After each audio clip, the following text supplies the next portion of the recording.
Estamos aqui de volta para a última disciplina, uma matéria. Aqui quem está ministrando essas aulas é o pastor Jorge Fernandes, professor do seminário CETAD, do Seminário Teológico da Assembleia de Deus, mestre em teologia, mestrando em ciências da religião, teólogo, pedagogo e ministro disciplinas também em outras instituições, em algumas faculdades em Belém, em outras áreas seculares de formação também.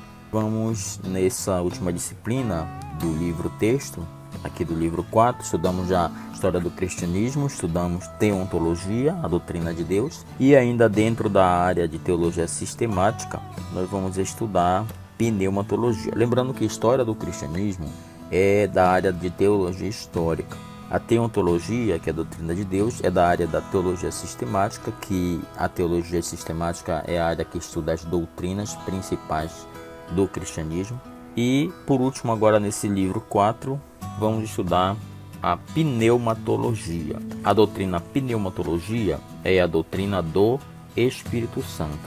Vai falar alguns aspectos do Espírito Santo, como por exemplo, aqui no sumário iremos fazer uma introdução ao tema, aí vamos trabalhar as atividades pessoais do Espírito Santo, símbolos, batismo, ofensas e dons do Espírito Santo. Apenas um breve apanhado sobre essa doutrina. Como material complementar, foi postado nos grupos de WhatsApp do curso vários livros na área da pneumatologia. Então procure baixar para os computadores de vocês quando a gente postar os livros. Não deixe só no celular, porque ocupa muito espaço e depois vai pesando cada vez mais. Lembrando que o nosso curso são mais de 20 disciplinas, curso completo, são 10 volumes, estamos no volume 4 ainda. A cada matéria vai ter pelo menos 10 livros complementares. Acaba que no final do curso vocês vão ter uma grande biblioteca, quase 200 obras de livros em PDF para vocês estudarem tudo aquilo que vocês já estão ouvindo através dos podcasts, através dessas aulas e também das aulas apresentadas na aula presencial, mensalmente, também nos livros textos. Lembrando que esses livros textos, eles apenas dão uma gota daquilo que é o oceano do estudo teológico. Então você tem que entender que o fato de nós disponibilizarmos esses livros para vocês é para que vocês complementem o estudo nos livros, que vocês possam também beber da fonte a qual nós bebemos para poder escrever esses resumos, esses livros em estilo apostilas resumidos para vocês. O livro, no início do texto de pneumatologia, um texto bíblico de Romanos, capítulo 8, versículo 26, que diz assim, a carta escrita pelo apóstolo Paulo: também o Espírito, semelhantemente, nos assiste em nossa fraqueza, porque não sabemos orar como convém, mas o mesmo Espírito intercede por nós, sobremaneira, com gemidos inexprimíveis. Um texto que dá uma visão para nós da importância da doutrina do Espírito Santo. E a doutrina do Espírito Santo, ela permeia toda a Bíblia Sagrada, Nós temos textos que abordam a presença do Espírito desde o Antigo Testamento, desde o primeiro versículo da Bíblia, que diz que o Espírito de Deus pairava sobre a face das águas. Então, desde o início, entendemos o Espírito Santo um companheiro, de Deus em toda a sua revelação, como nós estudamos ainda há pouco na aula da doutrina da Trindade, onde o Espírito Santo é a terceira pessoa da Trindade, logo ele participa ativamente de toda a nossa fé, de toda a revelação de Deus para nós e corrobora para que a nossa fé seja fortalecida em tudo. Essa parte de pneumatologia está na página 102. Com esses versículos que eu acabei de ler, nós começamos os estudos da doutrina do Espírito Santo. Pneumatologia, a palavra que corresponde à doutrina do Espírito Santo, deriva de duas palavras gregas. Pneuma, por exemplo, que significa espírito, o sopro, dá uma ideia de ar, Daí vem a palavra pneu dos automóveis, é uma espécie de vento ou sopro, dizendo que é uma coisa imaterial. Esse é o sentido da palavra pneuma. E logia vem da palavra logos, que significa tratado, estudo ou escrita sobre alguma coisa. Logo, pneumatologia é o estudo do Espírito Santo, que é na teologia sistemática denominada de a doutrina do Espírito Santo. Então a doutrina do Espírito Santo é reconhecidamente a mais negligenciada de todas, Apesar de ser mais importante, uma das mais importantes, o Espírito Santo conduz a igreja. Jesus previu o Espírito Santo. Ele disse que seria necessário que ele cumprisse o seu ministério, que ele morresse, que ele fosse crucificado, ressuscitado, e que ele voltasse ao Pai, ascendesse ao céu, e ele iria enviar o outro Consolador para ativamente fazer parte da igreja, estar com a igreja do Senhor, estar com os crentes do Senhor durante suas vidas de fé aqui na terra. Ela é a mais importante, porém é pouco estudada pelos teólogos, pelos crentes em geral, né? As questões que dizem respeito ao Espírito Santo. Então, o formalismo e o medo indevido do fanatismo têm produzido uma reação contra a ênfase da obra do Espírito Santo na experiência pessoal de pessoas e na experiência geral da igreja. Este fato, com certeza, resultou no esfriamento espiritual, pois não existe um cristianismo vivo sem o Espírito Santo. Quando nós aceitamos a Jesus e cremos pela fé nele, ele disse que ele entraria no nosso coração e ficaria conosco. Logo, isso é traduzido pela presença do Espírito na nossa vida, pela permanência do Espírito na nossa vida. O Espírito vem morar em nosso coração. É como eu digo sempre uma expressão que é Deus vivendo em nós. É o Espírito dentro de nós, né? Não existe um cristianismo sem o Espírito Santo vivo habitando em nosso coração. Diz também a palavra que quando você aceita Jesus, você é selado com o Espírito Santo. E segundo o pentecostalismo, afirma que você é confirmado, né? E depois você é batizado com o Espírito Santo. Batizado em águas e batizado também com o Espírito Santo. Que é essa obra do Espírito complementar na nossa vida. Só o Espírito Santo pode tornar real o que a obra de Cristo possibilitou. Nos livros do Novo Testamento, somente 1 e João não contém referências à obra do Espírito Santo. São a primeira e a segunda carta de João não contém referências à obra do Espírito Santo. Em todos os evangelhos temos a promessa do derramamento do Espírito Santo. Inácio, o grande pastor da igreja primitiva, disse certa vez a seguinte expressão: a graça do Espírito põe a maquinária da redenção em conexão vital com a alma. A parte do Espírito, a cruz, permanece inerte, uma imensa máquina parada, e em volta dela permanecem imóveis as pedras do edifício. Somente quando se coloca a corda é que se poderá proceder à obra de elevar a vida do indivíduo pela fé e pelo amor para alcançar o lugar preparado para ela na igreja de Deus. Ele está fazendo aqui uma metáfora, Inácio, em relação a uma máquina, aquelas máquinas gregas que faziam as construções e eram utilizadas até em guerra. E o Espírito Santo é que move a máquina da igreja, né? E, inclusive fica bem nítido isso no livro de Atos, a presença da igreja convocando pessoas.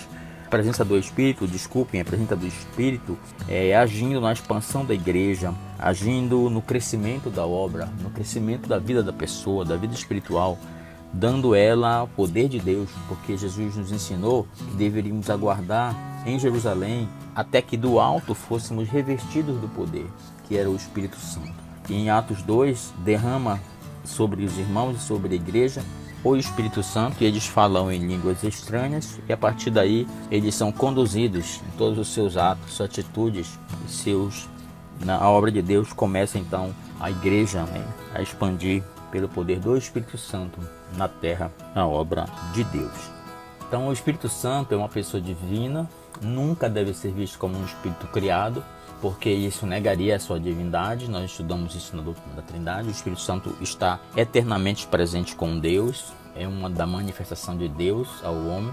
Ou não podemos pensar no Espírito Santo como uma mera presença de um poder em nós, como se fosse uma energia, porque isso também nega a personalidade dele. Como lemos no texto anterior, de início, que ele geme, ora por nós com gemidos inexprimíveis. Então, para que ele ore, interceda, para que ele se entristeça, para que ele seja nosso companheiro, ele precisa ser uma pessoa, ter uma personalidade.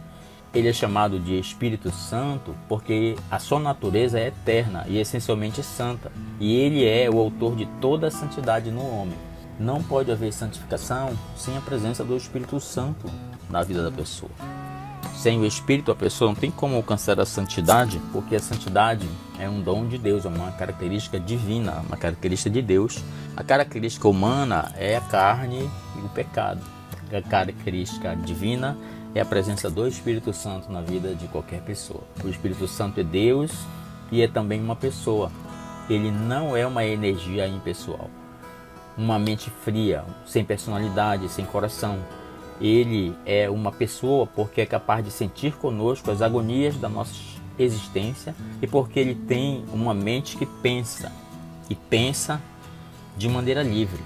Há aproximadamente, queridos, 50 títulos atribuídos ao Espírito Santo na Bíblia. Cada um deles nos revela um aspecto da sua pessoa ou da sua obra. Há títulos que revelam o seu relacionamento com o Pai, que eles falam assim, Espírito de Deus, você pode confirmar isso em Mateus 3,16. Seu relacionamento com o Filho é chamado de Espírito de Cristo, em Romanos 8,9. Seus atributos, Hebreus 9,14, Romanos 1,4. Sua obra, a obra do Espírito, João 14,17, Romanos 8,2 e 15.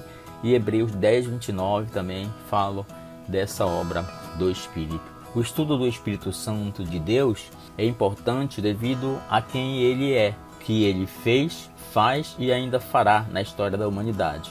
Ou seja, o Espírito Santo é Deus, e aquilo que se conhece verdadeiramente do Senhor só é possível por sua pessoa.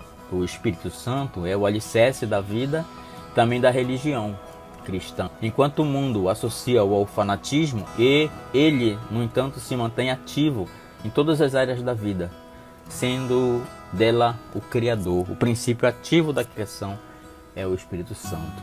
Também trabalha na providência, em qualquer situação, nos talentos humanos, na salvação, no crescimento espiritual, em vários setores da vida humana. O Espírito Santo está presente, como se fosse a imanência de Deus nessa terra. O Espírito Santo inspirou a Bíblia e agora ilumina as nossas mentes para que possamos entendê-la. Cerca de 40 autores bíblicos foram inspirados pelo Espírito Santo de Deus para escrever a Bíblia. E ele mesmo nos ilumina a mente para que nós possamos interpretá-la e entendê-la. Sua vinda ao mundo era tão necessária à nossa salvação quanto a própria vinda de Cristo, que morreu na cruz por nós. Sem o Espírito Santo, nossa religião seria vazia e não temos provas da nossa salvação se não fosse pela presença do Espírito Santo. Romanos 8, 9 e 16 retratam um pouco disso. Romanos 8, 9 e depois o 16. Vós, porém, não estáis na carne, mas no Espírito, se é que o Espírito de Deus habita em vós. Mas se alguém não tem o Espírito de Cristo, esse tal não é dele. O versículo 16 diz: o mesmo Espírito testifica com o nosso Espírito que somos filhos de Deus. O Espírito Santo está presente constantemente na nossa vida. Isso testifica a presença real de Deus e de Cristo em nossos corações. É o Espírito Santo quem nos dá a vida física. Livro de Jó, versículo 33, versículo 4, fala assim: o Espírito de Deus me fez e a inspiração do Todo-Poderoso me deu vida. Então ele nos deu a vida física, o Espírito Santo. Ele nos deu a vida espiritual também e a vida ressurreta de Cristo. João 3,5 diz assim: Jesus respondeu: na verdade te digo que aquele que não nascer da água e do Espírito não pode entrar no reino de Deus. O que é nascido da carne é carne, e o que é nascido do Espírito é Espírito. Romanos 8:11 fala assim: e se o Espírito daquele que dentre os mortos ressuscitou a Jesus habita em vós, aquele que dentre os mortos ressuscitou a Cristo também vivificará os vossos corpos mortais pelo seu Espírito que em vós habita, queridos. Então ele nos dá a vida espiritual e nos dá a certeza da ressurreição. Sendo ele o autor de tudo que é bom e agradável em nossa existência, assim é a importância do Espírito Santo. O apóstolo Paulo, escrevendo aos Gálatas, no capítulo 5, a partir do versículo 19, ele fala assim: porque as obras da carne são manifestas, as quais são obras da carne: adultério, prostituição, impureza, lascívia, idolatria, feitiçaria, inimizades, porfias, emulações, iras, pelejas, dissensões, heresias, invejas, homicídios, bebedices, glutonaria, coisas semelhantes a estas, acerca das quais vos declaro, como já antes vos disse, que os que cometem tais coisas não herdarão o reino de Deus.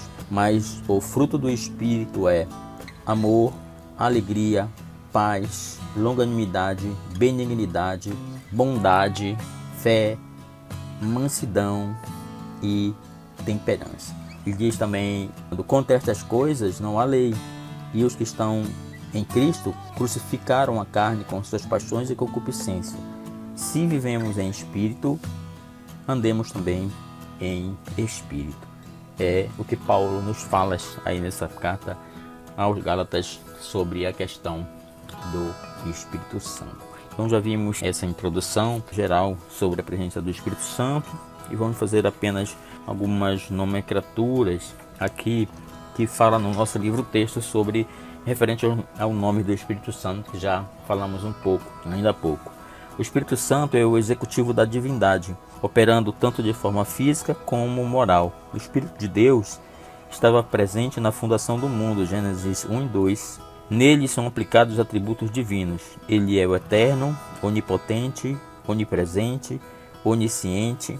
Obras divinas lhe são atribuídas, tais como a criação, Gênesis capítulo 1, versículo 2, Jó 33, 4, que eu já li, regeneração, Jó 33, 4, João 3, 5, que li, ressurreição, que li, é classificado junto com o Pai. O Espírito Santo é uma pessoa e não somente sopro, que preenche a unção, o fogo que ilumina e aquece, a água que é derramada e o dom da qual todos participam. Estes são apenas descrições de suas operações. Ele exerce os atributos de personalidade, vontade e sentimento. Então, os atributos da personalidade são mente, vontade e sentimento. Eu vou apenas ler esses três atributos para vocês conferirem comigo aqui na Bíblia. O atributo da personalidade da mente tem aqui Romanos 8, 27, diz assim: e aquele que examina os corações sabe qual é a intenção do Espírito, e é ele quem, segundo Deus, intercede pelos santos.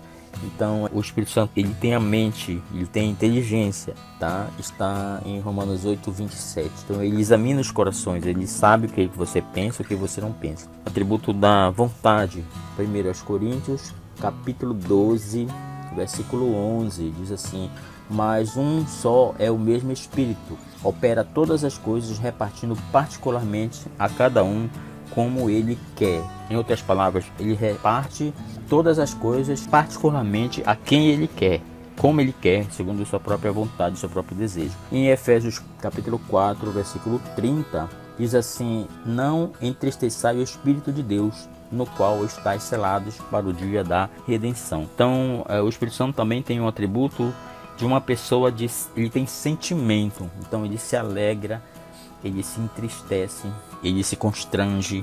Tudo isso indica a pessoa do Espírito de Deus, ok?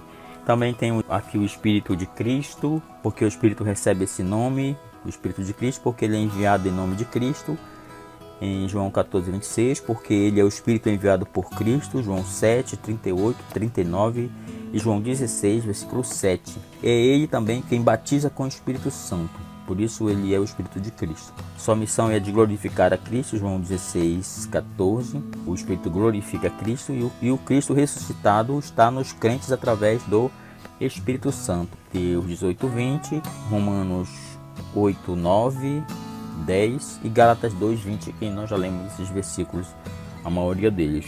Também ele é chamado de Consolador. Este nome aparece nos capítulos 14 e 17 do Evangelho de João, onde os apóstolos encontram-se entristecidos devido à evidente morte de Jesus, que estava se aproximando e que, enquanto estava com eles, os consolava e agora prometia a eles outro Consolador que iria enviá-lo para ele assim que ele voltasse para o Pai. Também porque ele recebe o nome de Espírito Santo, porque ele é santo objetivamente e porque sua obra principal é a santificação na vida do crente. O Espírito Santo veio para reorganizar a natureza do homem, que era pecadora. O homem havia caído e estado no estado de morte eterna, estava morto em seu delírio de pecado e foi ressuscitado pelo poder do Espírito Santo. E para se opor às suas tendências ao mal, a voltar ao estado anterior, Deus envia o seu Espírito para proteger a gente do mal. Paulo escreve isso na segunda carta aos Tessalonicenses, no capítulo 2, versículo 6, que diz assim: e agora vós sabeis o que o detém, para que o seu próprio tempo seja manifestado. Então, o que detém o mal no mundo, para que não destrua todas as coisas e o mal impere, é a presença do Espírito Santo através do crente e através da igreja do Senhor nesta terra. Por isso Jesus deixa claro que nós teremos que ser o sal e a luz deste mundo, resplandecendo o Espírito Santo que habita em nós. Também ele é chamado de Espírito da promessa, significa alguma das promessas do Antigo Testamento. Em Joel 2:28, Deus promete derramar o Espírito sobre todas as pessoas, independentemente da idade ou do sexo das pessoas. Jesus também se referiu a isso em Lucas 24:49. Vou ler aqui Joel, é conhecido o profeta Joel como um dos profetas menores, capítulo 2, versículo 28, que diz assim: e há de ser que depois derramarei o meu espírito sobre toda a carne, e vossos filhos e vossas filhas profetizarão, e vossos velhos terão sonhos, e os vossos jovens terão visões. Promete derramar o espírito da promessa sobre todos eles. Lucas 24:49, Jesus fala assim: eis que vos envio a promessa de meu Pai, ficai porém na cidade de Jerusalém, até que do alto sejais revestidos do poder de Deus.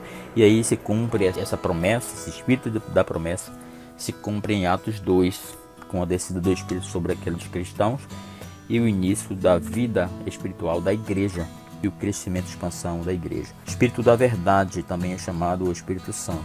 A missão do Consolador é revelar o Filho. Ele abre as mentes e os corações dos homens para sentirem o mais profundo significado da vida das palavras de Cristo. Espírito da graça é o Espírito Santo da graça ao homem para que se arrependa. Quando peleja com ele, concede poder para a santificação, perseverança e serviço. É o Espírito Santo que nos dá a força necessária e o auxílio necessário para que a gente permaneça perseverante e fiel a serviço da causa de Deus, porque muitas são as dificuldades. Imaginem qualquer um que faça a obra de Deus sem a presença do Espírito Santo, a direção do Espírito Santo. Também é chamado o Espírito Santo de Espírito da vida. O Espírito é a pessoa da divindade cujo ofício especial é a criação e a preservação da vida natural e da vida espiritual. Vamos conferir aqui Romanos 8:2, diz assim: porque a lei do Espírito de vida em Cristo Jesus me livrou da lei do pecado e da morte. Hebreus 10:29 diz assim: de quanto maior castigo cuidais, vós será julgado merecedor aquele que pisar o Filho de Deus e tiver por profano o sangue da aliança que foi santificada, e que se fizer agravo ao Espírito da graça, ao Espírito Santo da graça de Deus. Inclusive, queridos, questão do único pecado, não perdoado, a blasfêmia contra o Espírito Santo. A gente percebeu o quanto é a importância de uma vida cheia do Espírito Santo, de uma vida espiritual. A partir do momento que você blasfema contra o Espírito Santo, não há mais perdão. Você já está imediatamente condenado. É o único pecado que não tem a salvação, não tem o perdão. Também é chamado de Espírito de adoção. Quando a pessoa é salva, não somente lhe é dado o nome do Filho de Deus e é adotado na família divina, mas também recebe dentro da sua alma o conhecimento de que participa da natureza divina através do Espírito Santo. Esses são alguns aspectos iniciais, dos nomes do Espírito Santo e da sua natureza como pessoa e como um ser divino.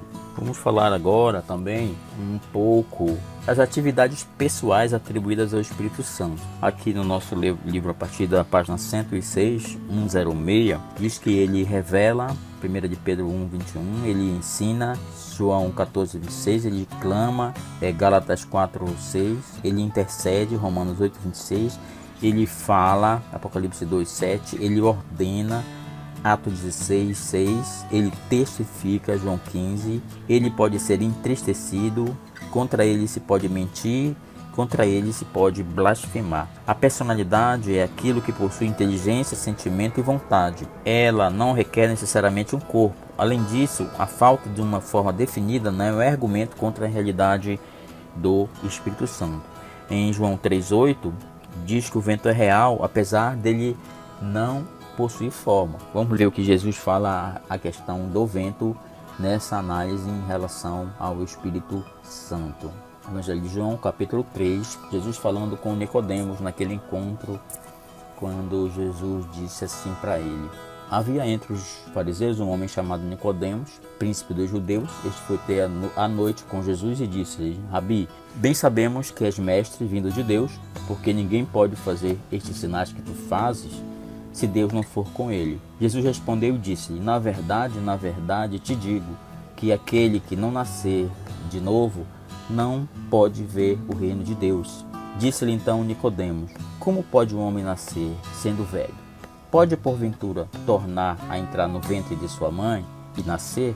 Então Jesus respondeu a ele: na verdade te digo que aquele que não nascer da água e do Espírito não pode entrar no reino de Deus. O que é nascido da carne é carne, e o que é nascido do Espírito é Espírito. Não te maravilhes por te dizer: necessário vos é nascer de novo, porque o vento assopra onde quer, e ouves a sua voz, mas não sabes de onde vem, nem para onde vai. Assim é todo aquele que é nascido do Espírito. Então, Jesus está ensinando a ele da importância da vida espiritual, de se manter essa vida real. Também as atividades pessoais do Espírito, o Espírito Santo exerce uma obra, sobre as coisas gerais, sobre a igreja. Ele agiu na criação, agiu sempre no ministério de Jesus, ele age convencendo o pecador, ele age na igreja regenerando a pessoa, santificando, derramando sobre a igreja o fruto do Espírito, batizando com o Espírito, derramando dons do Espírito para a igreja. Então essas são as obras que o Espírito Santo exerce na igreja. Ele é agente da salvação porque ele convence o pecador do seu pecado, revela-nos a verdade a respeito de Jesus, realiza em nós um novo nascimento, conforme acabamos de ler, quando ele falou com Nicodemos, faz-nos membros do corpo de Cristo. Na conversão, crendo em Cristo, recebemos então, no momento da conversão, o Espírito Santo, e ele vem habitar entre nós. Nós recebemos o selo do Espírito Santo, ainda não é o batismo, mas para os pentecostais ainda não é o batismo. Nos tornamos, com a presença do Espírito em nós, co-participantes da natureza divina. Ele age na nossa salvação e ele é o agente da nossa santificação. Na conversão, o Espírito passa a habitar no crente, que começa a viver sobre uma influência santificadora do Espírito.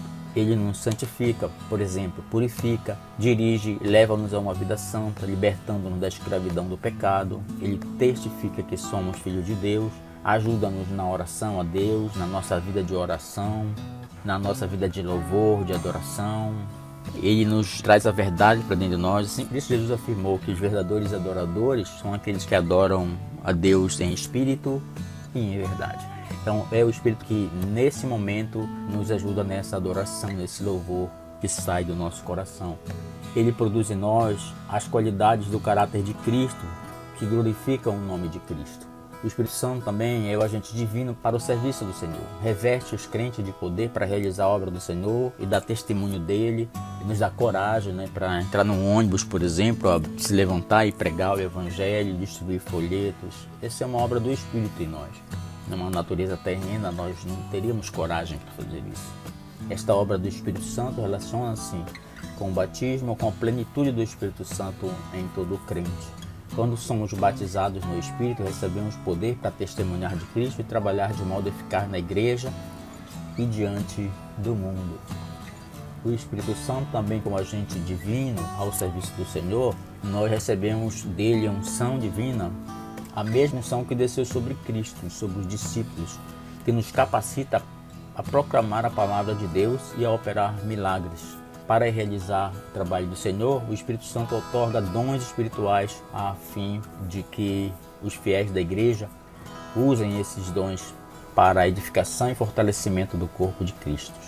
Esses dons são uma manifestação do Espírito através dos santos, visando ao bem de todos e principalmente o crescimento da obra de Deus. Então, alguns símbolos são citados aqui no nosso livro, texto, acerca do Espírito Santo: fogo, vento, água, selo, azeite, pomba. Todos esses símbolos estão presentes aí em vários textos falaremos a respeito do batismo com o Espírito Santo de Deus.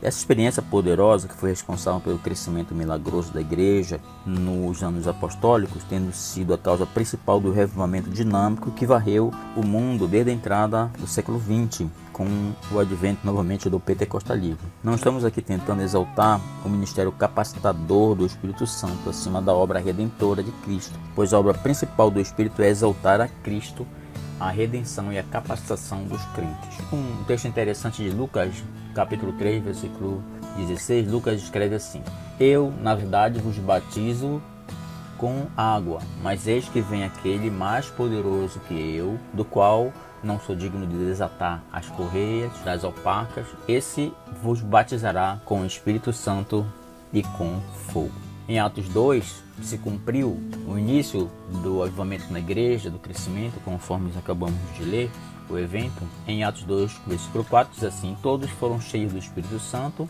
e começaram a falar em outras línguas, conforme o Espírito lhes concedia que falassem. O batismo com o Espírito Santo é uma experiência definida, subsequente à conversão, em que a terceira pessoa da Trindade, da divindade, o Espírito Santo, desce sobre o crente para ungí-lo e capacitá-lo ao serviço do reino de Deus. Essa experiência no Novo Testamento é descrita como o Espírito Santo caindo sobre, descendo sobre, ou sendo derramado sobre os que aceitaram a Jesus de maneira repentina e de forma sobrenatural.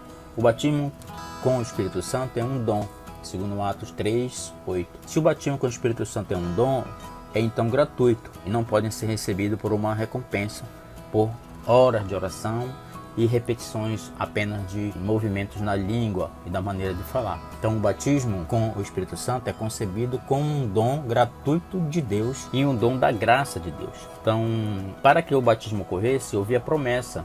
Inclusive, Lucas descreveu isso, escrevendo que João Batista falou sobre isso, deu testemunho sobre isso. No Novo Testamento, o Espírito Santo, juntamente com seus dons, é dado a todos que creem. A promessa de Jesus foi dizendo assim em João 14: Eu rogarei ao Pai e ele vos dará outro Consolador, para que fique convosco para sempre.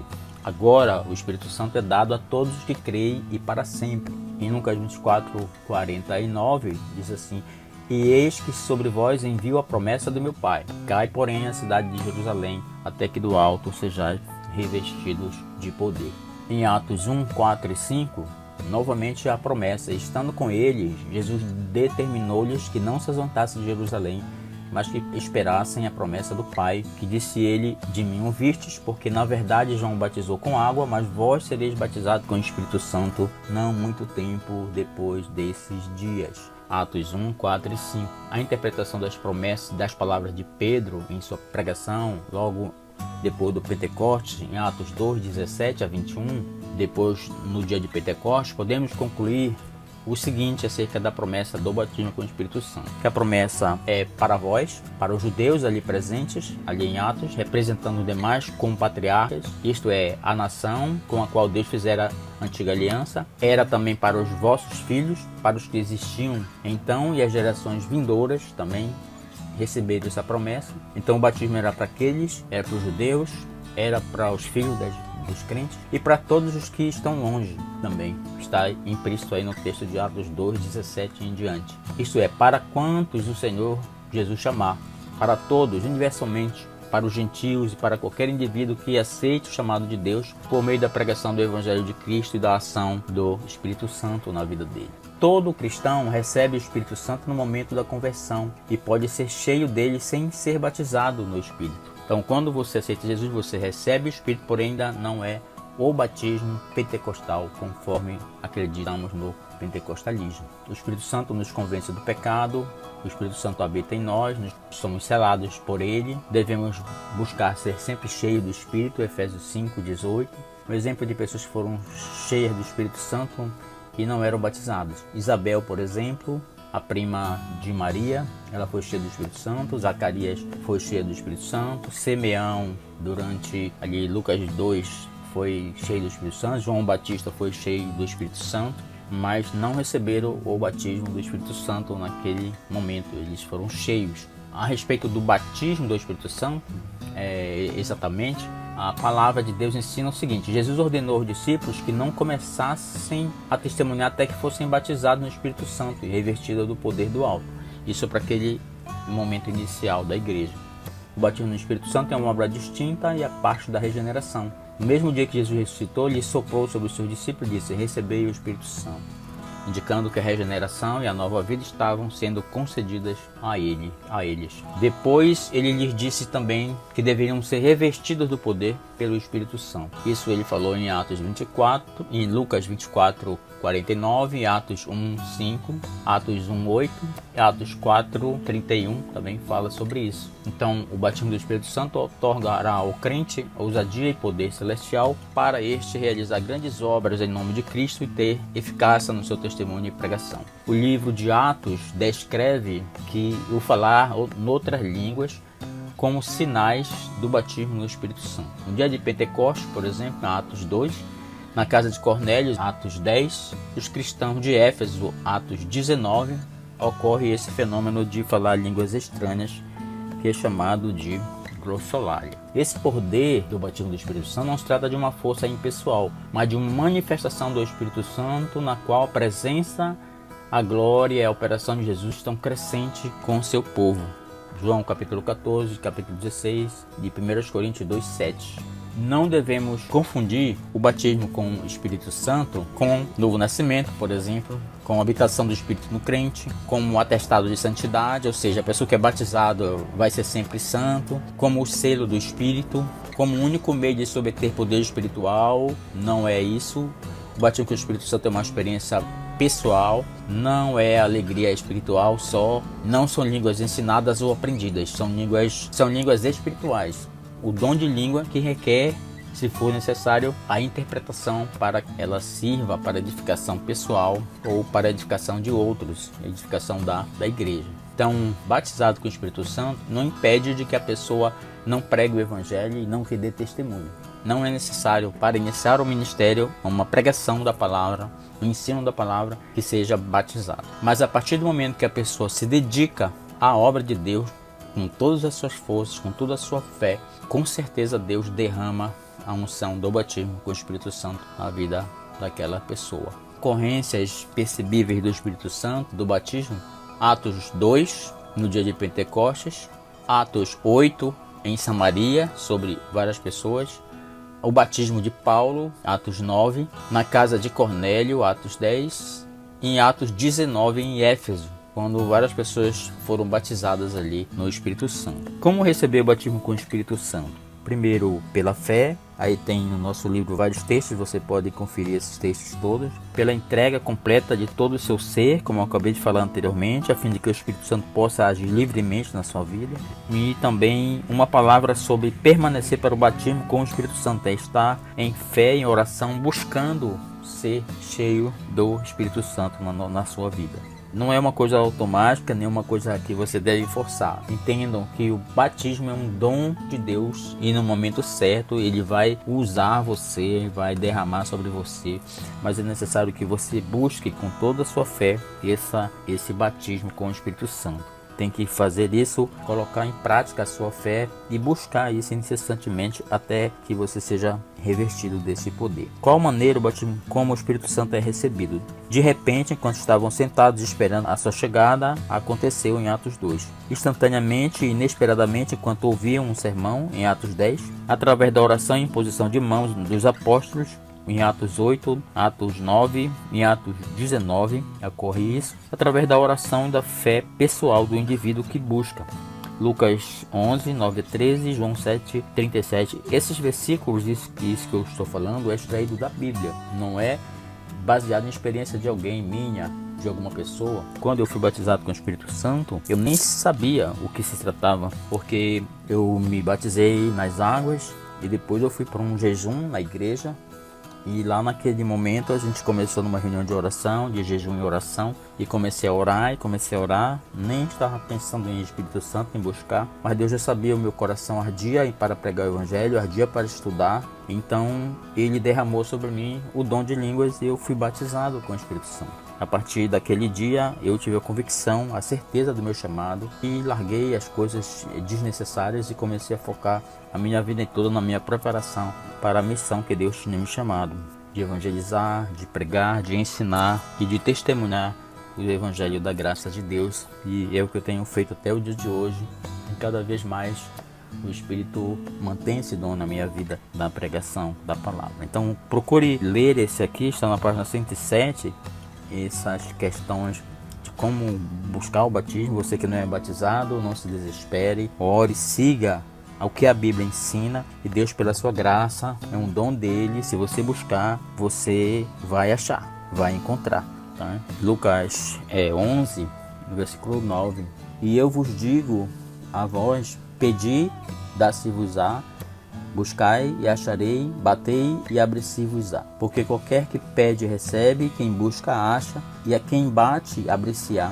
E qual o pai de entre vós que, se o filho lhe pedir pão, lhe dará uma pedra?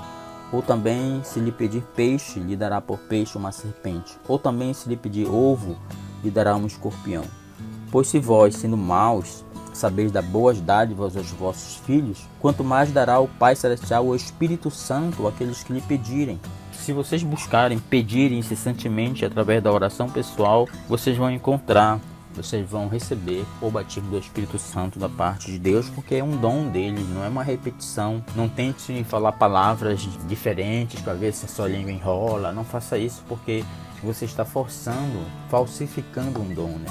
Você está cometendo um pecado grave, de blasfêmia até, porque você está tentando se mostrar para as pessoas que é batizado no Espírito Santo como uma forma humana, tentando enrolar sua língua para falar palavras ininteligíveis, para que as pessoas possam achar que você é batizado. Não faça isso, porque você estará cometendo um pecado de blasfêmia, que o pecado de blasfêmia é o único pecado imperdoável. O que é a blasfêmia? É você atribuir uma obra que não é de Deus ao Espírito Santo. Por exemplo, você imitar línguas estranhas para mostrar para a pessoa que é batizado sem ter sido batizado.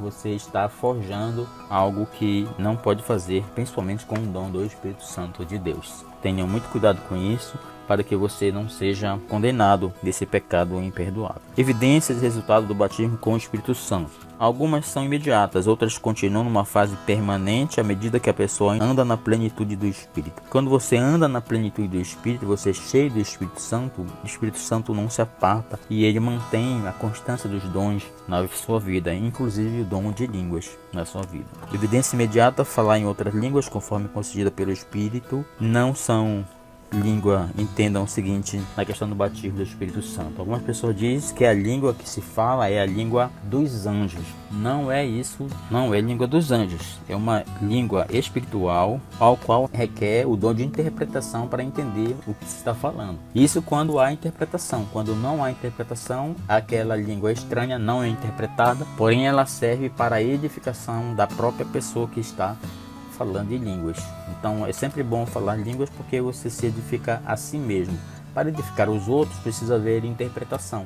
Se não há interpretação, as pessoas não vão entender nada, não vão ser nada edificadas.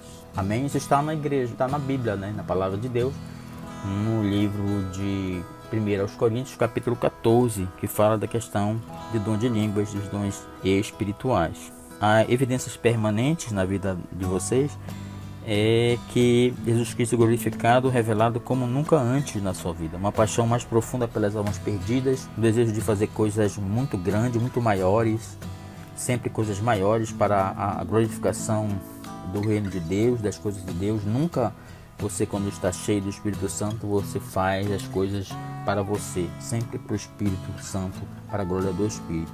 Um poder maior para testemunhar, uma ousadia, uma coragem, uma sabedoria que você sabe que você não tem, mas que vem de Deus.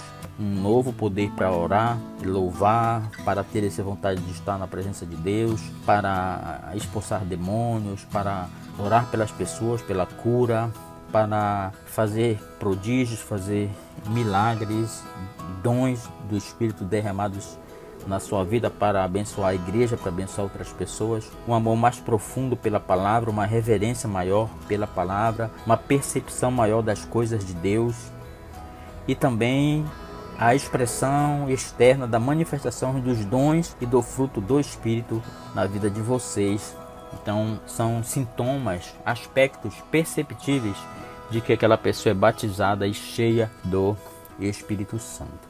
Como eu falei, o Espírito Santo nos restringe, né, nas questões do pecado, como eu falei. Então há ofensas que você faz contra o Espírito Santo, temos que ter cuidado para não cair na blasfêmia. Então muitas dessas ofensas são feitas pelos incrédulos que não conhecem. Então eles resistem ao Espírito Santo, eles insultam o Espírito Santo, eles desprezam o Espírito Santo, eles blasfemam contra o Espírito Santo. Isso é imperdoável, é o único pecado que não tem perdão. Não caiam nisso, em astúcia, em artimanhas do diabo, para você resistir ao Espírito, para você não quiser fazer a obra, para você insultar, desprezar o Espírito. E também ofensas contra o Espírito Santo cometidas pelos crentes são entristecer o Espírito Santo através do seu mau testemunho, das suas quedas frequentes, dos seus pecados. Isso entristece, é uma coisa ruim para a vida de vocês. Está em Efésios 4:30, entristecer o Espírito Santo, mentir ao Espírito Santo, isso é um pecado para a morte, mentir contra o Espírito Santo. Lembre-se em Atos capítulo 5, o caso de Ananias e Safira, que não deram dízimo e mentiram ao Espírito e eles caíram mortos ali na frente de todo mundo. 1 Tessalonicenses 5:19, que fala de apagar o Espírito Santo da sua vida. Apagar o Espírito Santo, que é a questão de você cada vez de uma vida sempre em pecado, desprezando o próprio corpo seu, né, que é o templo do Espírito Santo. E dons do Espírito são concedidos, são vários dons. Tem dons, os dons do Espírito tem vários dons. Você vê uma lista aqui no seu caderno de estudos, no nosso livro. Vocês estudem esses dons, não vamos falar aqui no livro extensamente desses dons. Nós vamos apenas listar alguns dons para que vocês possam entender. A palavra dom, como já diz a palavra dom,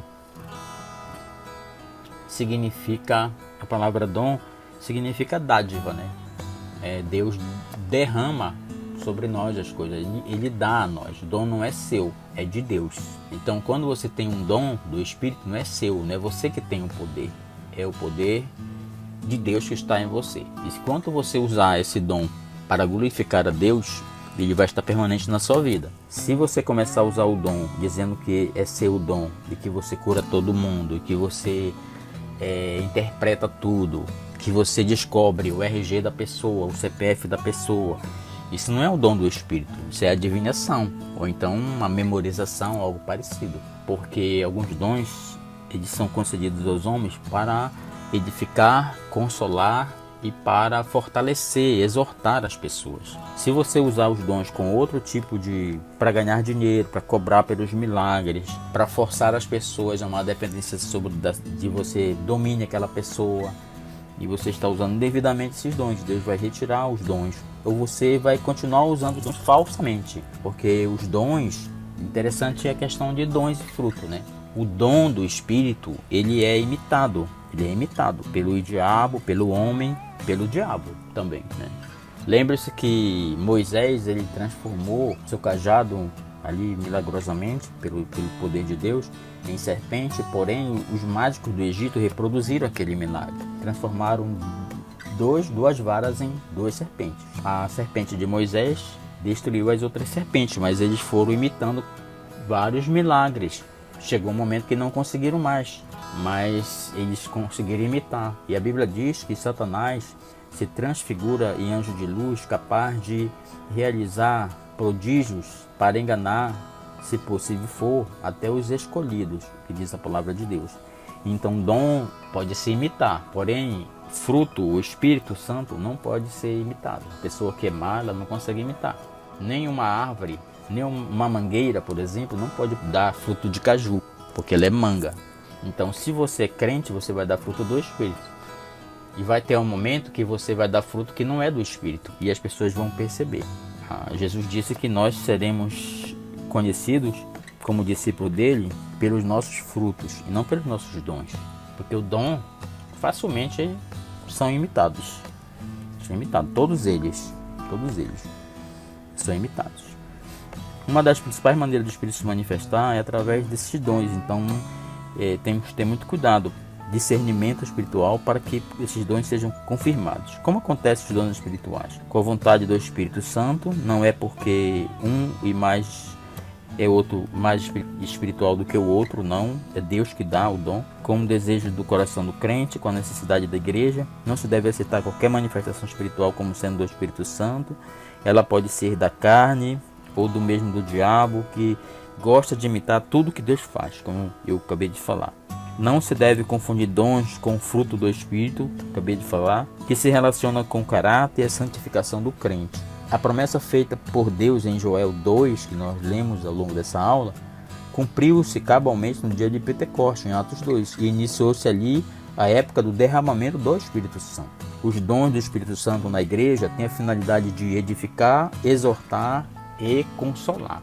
Tudo que vier fora disso aqui não é de Deus, não é de Deus. E se você buscar algum dom, por exemplo, de curar, para ficar recebendo mais ofertas maiores, não edifica, nem exorta, nem consola. Você está tirando o dinheiro da pessoa. Então isso aí você vai pagar diante de Deus dessa falha que você está cometendo. Isso é chamado, venda ou compra de dons do Espírito, é chamado de simonismo.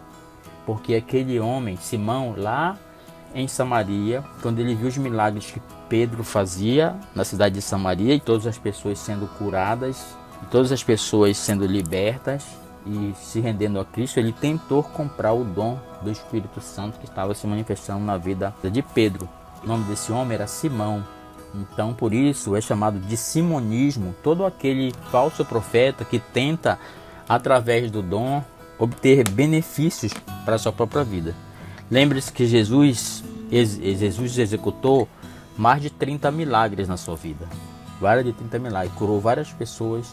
Nenhuma cura ele pediu oferta, nem cobrou nada para visitar ninguém. Para visitar um enfermo, para ir na casa de alguém. Nunca ele cobrou nada para ninguém. Tá bom? Então, essas orientações que temos para vocês através da palavra de Deus. Se você quiser fazer, certamente você será responsabilizado por isso e você vai receber de Deus a justiça divina sobre esses erros que você cometeu. Os 9 dons citados do Espírito estão ali listados. A lista dos dons em todo o Novo Testamento, para a gente concluir, eu vou só citar os textos para depois vocês fazerem as leituras. Lista completa dos dons do Espírito no Novo Testamento. Romanos 12, 6 a 8 são dons espirituais e ministeriais. Romanos 12, de 6 a 8, dons espirituais e ministeriais. Efésios 4, a partir do verso 11, os dons ministeriais. 1 Coríntios 12, de 8 a 10, dons espirituais. São aquela lista famosa de 9 dons: dom da palavra, dom da sabedoria, dom da palavra de sabedoria, dom da palavra de conhecimento, dom de fé, dom de curar, dom de operação de milagres, dom de profecia, dom de discernimento de espírito, dom de variedade de línguas e o dom de interpretação de línguas.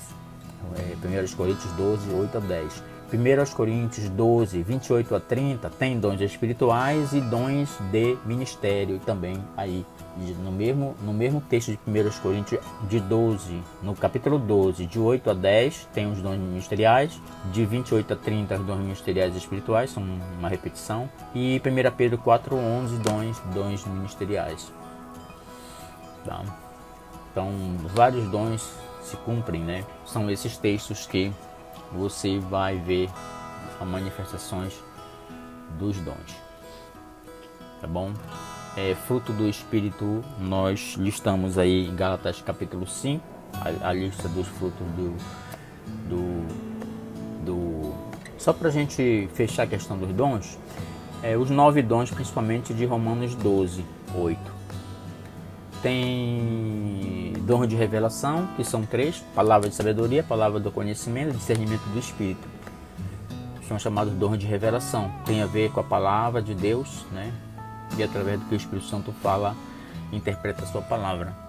Dom de poder, que é fé, dom de curar, e dom de operação de milagres, são os dons de poder.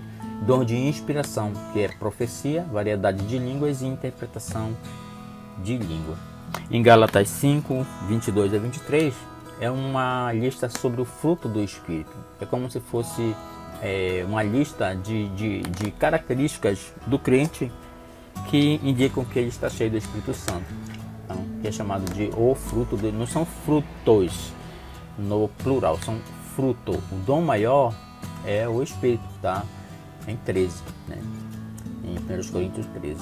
Aí na lista aos Gálatas estão o fruto do Espírito.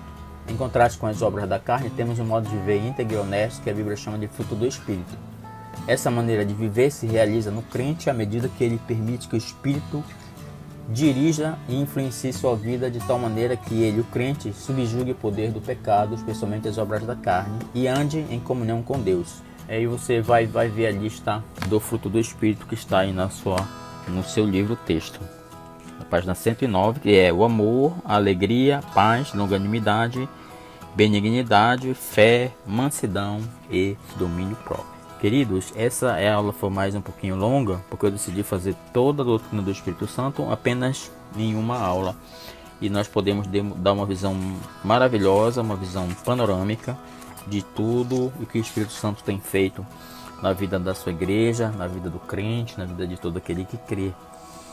Tá bom?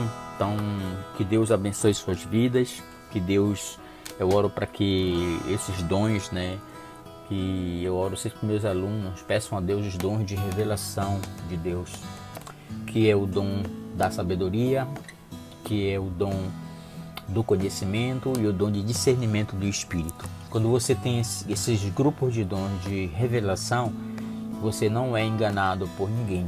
Você recebe a sabedoria que vem de Deus, recebe o conhecimento que vem da palavra de Deus, e através desses conhecimentos todos você vai discernir se aquele espírito que está falando é de homem, é de Deus ou se é do demônio. Os outros dons de poder e os dons também de inspiração são dons que acompanham principalmente esses 3 dons de revelação, porque eles todos saem da origem que é a palavra de Deus, que é a nossa fonte, a palavra de Deus. Que Deus abençoe, que Deus o guarde de todo mal, que Deus dê sabedoria. Muito obrigado, Senhor, por estudarmos essas disciplinas maravilhosas desse livro 4 e que continues abençoando esses alunos abençoados, que não desistam, que tenham resiliência, que persevere e continue nos seus estudos de qualquer maneira. Deus os abençoe. Até as próximas aulas do livro 5, que é panorama do Antigo Testamento e panorama do Novo Testamento. Deus os abençoe, em nome de Jesus, e amém. Glória a Deus, nosso eterno Pai.